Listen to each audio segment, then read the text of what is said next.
officers of the City of Lone Star, pursuant to Local Government Code 22008B, providing for an opportunity to be heard and present evidence of arguments regarding the automatic disqualification. The purpose of the public hearing is to provide an opportunity for Ryan Harte to show that the automatic disqualification of Local Government Code Section 22.008B does not apply.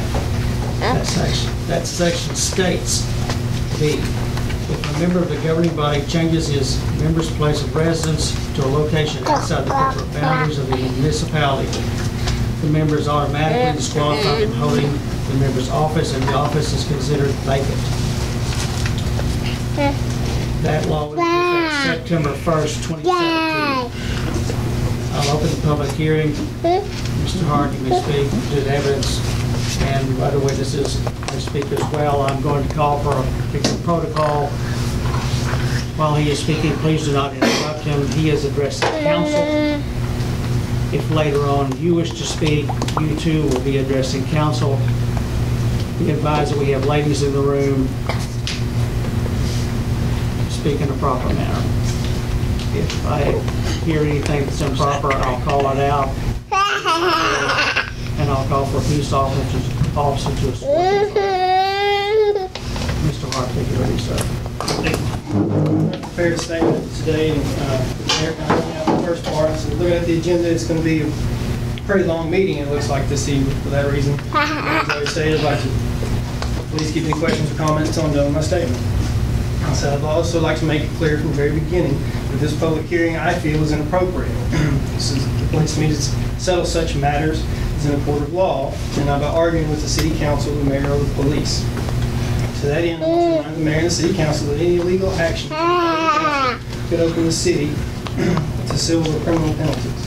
On one hand, I'd like nothing more than to not be on the city council, not have to come up to the meetings, not have to feel like I'm the only conservative voice actually watching out for people's money for the city. But I have a duty and an obligation to the people that voted for me, as well as everyone else in Lone Star, to defend my legal rights and my position. To remove someone from elected office, you have to be absolutely correct in your legal reasoning and justification. Otherwise, you're disenfranchising the voters and violating the city rights of the elected official. Randy Hodges met with me last week privately to tell me that I was automatically disqualified, and he asked me to resign. He said that I didn't own property in the city, and therefore that my vote didn't count. It's been a long time since you had to be a property owner and pay a poll tax to vote or participate in politics in this country. So I assume that he misspoke. I'll give him the benefit of the doubt and assume that he was referring to the fact that we bought a lake house on the other side of the lake in Jenkins, which is not, of course, in the city limits. During this meeting with the mayor, he gave me a copy of Local Government Code 22.008B, which is claiming automatically disqualifies me from my position. Section 22.008 of the Local Government Code is already covered. It says that a city council member that changed their place of residency to somewhere outside the city, then they may automatically be disqualified from their position and the office considered vacant. I have not changed my place of residence. The mayor either failed to research the Texas law, which defines residency, or otherwise does not understand it. Texas Election Code 1.015 gives a complex definition of residency that includes where someone intends to return and common law practices. It is not based on gut feelings or point of view of the mayor.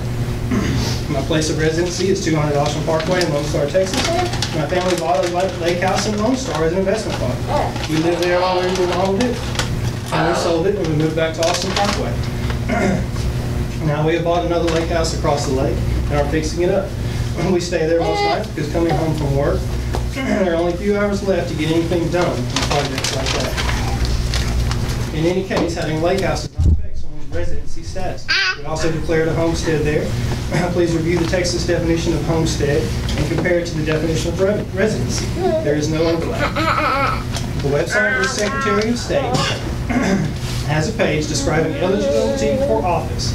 It says that only a court of law may make a ruling on a person's residency. It also states that no public record conclusively provides residency. So if any citizen wants to bring suit to district court or challenge my residency status, I would say go ahead. It is your right to do so.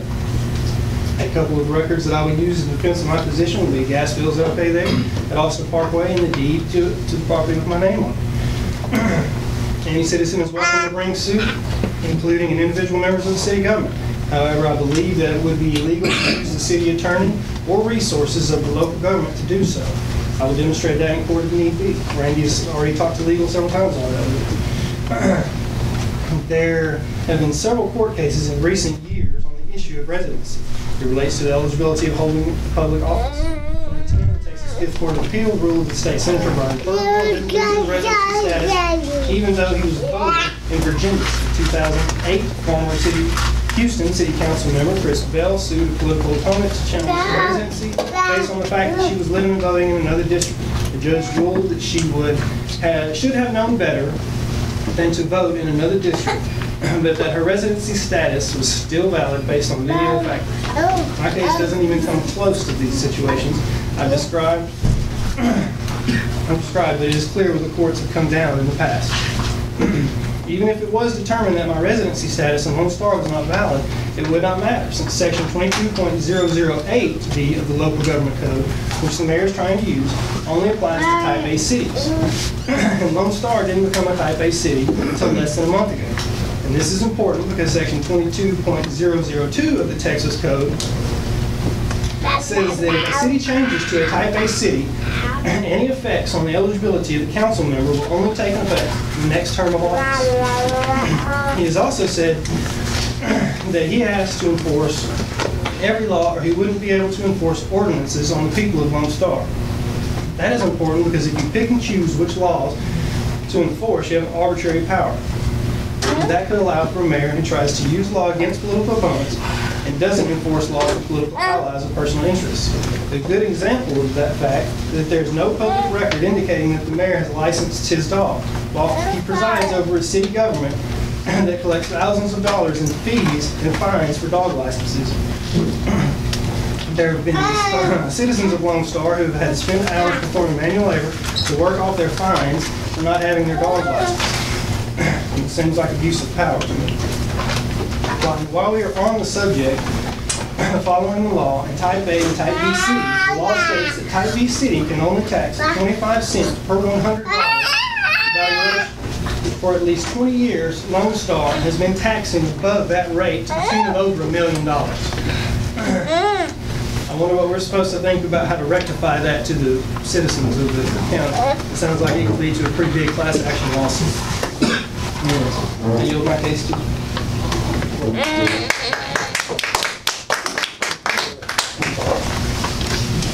If you wish to speak, please hold up your hand, and I'll call on you. Mr. Poole. So if I understand you right, I'm going to ask you to stay back in this area and not approach council. if I understand you, Mr. Brian Harte. Sir, you're addressing council. All right, I'm addressing you. If I understand it right, by his statement is if I got 3 or 4 houses in the area, and I can stay over here, stay over there, stay over here, and when I'm called out on it, but I live at this house, do what's right, city council, follow the rules, and he should not be on the city council if he does not reside at Austin Parkway, which I think is a rent house like Timber Lane was.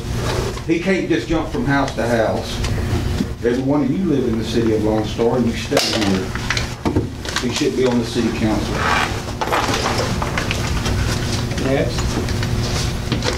Sir, identify yourself, please. My name is Kenny Simpson, Mayor and City Council. I'd like you to know, I don't think we get a great turnout in elections around here, but I can say this much. I'm not going to speak and address the local government code. I don't have as much intelligence as this gentleman must have on what the laws are pertaining to the government code. But I do know that Ryan Harte came to me, expressed his willingness to serve on the city council, explained to me his goals and opinions on what he was going to do on the council. I took the time to come up here and vote. My wife took the time to come up here and vote. And we would hate to see that vote totally wasted.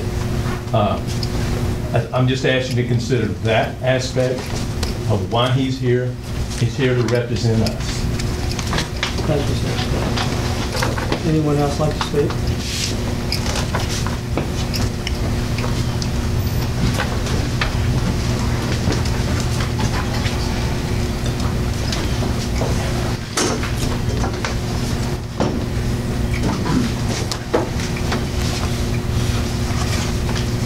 We're going to close the public hearing. Now we're going to further comments.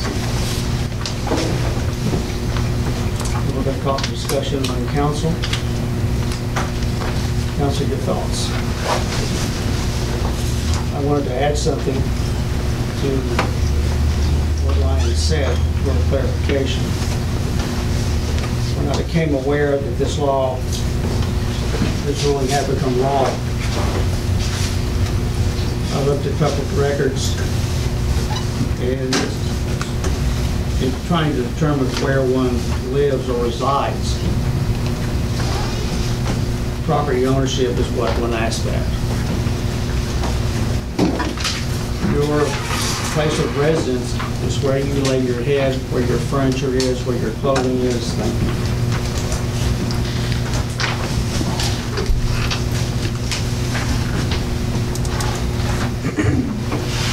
Where your wife and child or husband reside. That's part of the equation.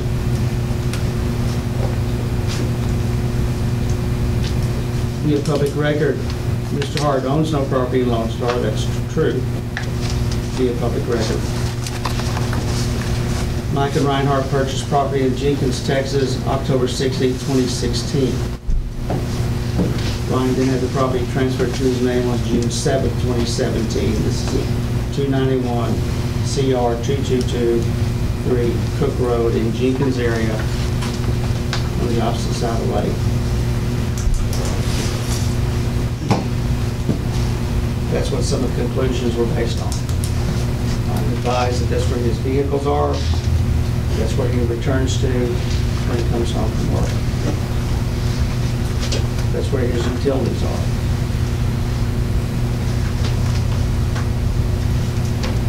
So, council, do you have any comments?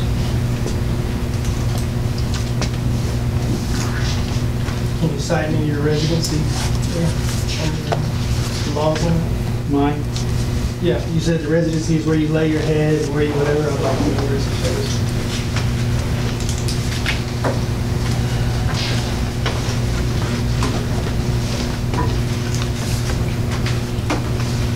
Factors may include places where the litigant exercises civil and political rights, pays taxes on real estate and personal property, gets drivers and other licenses, maintains bank accounts, belongs to clubs, churches, has places of business or employment, and maintains a home for his family.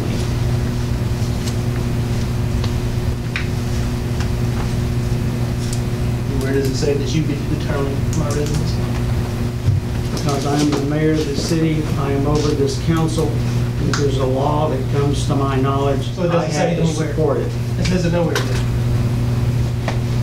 In your mind. I have to call it out, and you can go to the State's Attorney General if you have an issue with it. And you can. You're the one that has an issue with it. I don't have to. You can bring it against me if you'd like to. Here's my way. The court can, and that's on the Attorney General's website. Is that it asserts the law, have a moral obligation to support it, and that's The it. parts you want. You have a moral obligation to support the parts you want. No. Because you've ignored several that I've cited. Actually cited. Like the fact that we're now at type A, and we weren't when it went into effect. We weren't when I was elected. We were taxing as one vote. But this law went into effect September After 1st. After I was We were always a B class, an A class. No, we just did last month. We've been one for less than a month. There was just no documentation of it. We just went, according to the county, last month. We voted on it last month. So I don't care about your documentation. We've been taxing illegally for about 20 years.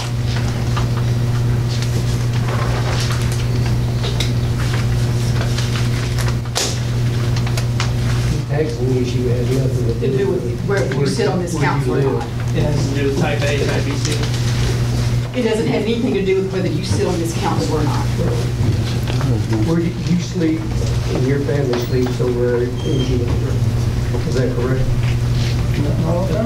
Right now we are, because it's summertime, it's a lake home. Can you ride on the lake home and be on the city council? So does that mean, when now that school has started and it's no longer summer, are you moving back to Lone Star? Probably. But as of September 1st, when this law became effective, you were not in Lone Star. I've been in Lone Star my whole life. September 1st, you were not. I've been in Lone Star my whole life. I'm sorry. Was it your place of residence, sir? My place of residence has always been 200 North Parkway when I moved out of 508 Timberwood. Then why is it, do you live in Jenkins? Because I have a lake house in Jenkins that I like to enjoy. But you live there. That's where your furniture is. That's where your 200 North Parkway family is is. my residence. I'm sorry that upsets you. Would anyone else like to make a comment? I think we need to take it to a vote, whether he lives in Lone Star or not. I have other council members who may wish to make a comment. Lynn, do you have a comment? And I said what I needed to. Jerry? Mr. Reader? Do you have evidence with you to show that you live at 200 Austin Parkway? I do have Residence, not where you live, residence. It's 200 Austin Parkway. And you see, it's not the city council term. If he wants to take it to court, they can determine it in court. We have been with our own legal counsel, and they have instructed us to approach it this way.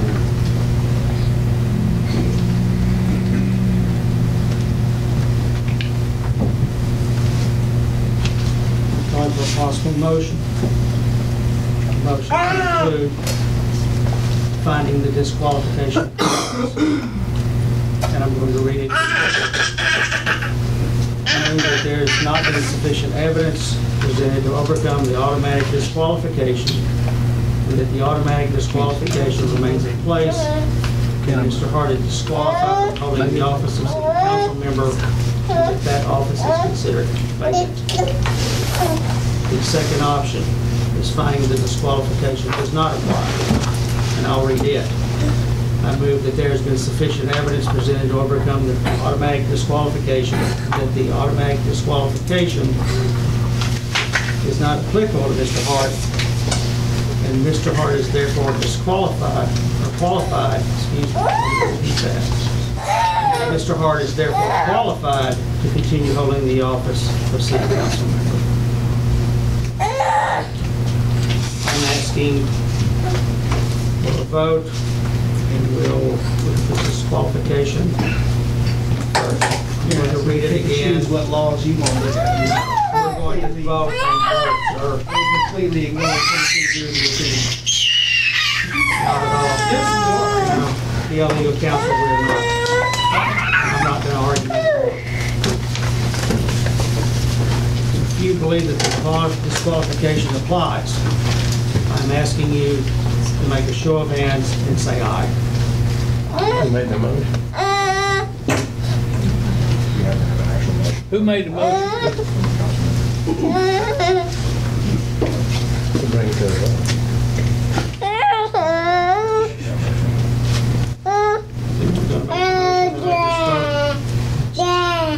Disqualification applies? Second. I have a second. Then show your hands again. All who believe that disqualification applies, show your hands now and say aye. Any opposed?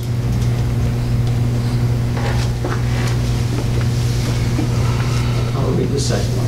Finding that disqualification does not apply. I move that there's been sufficient evidence presented to overcome the automatic disqualification, that the automatic disqualification is not applicable to Mr. Harte, and Mr. Harte is therefore qualified to continue holding the office of city council member. Do I hear a motion in that regard? Make the motion that the disqualification does not apply. That we go with finding disqualification.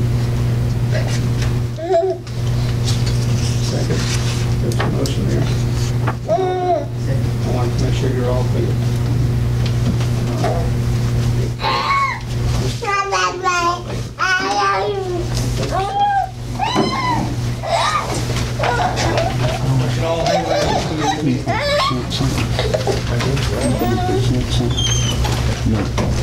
Public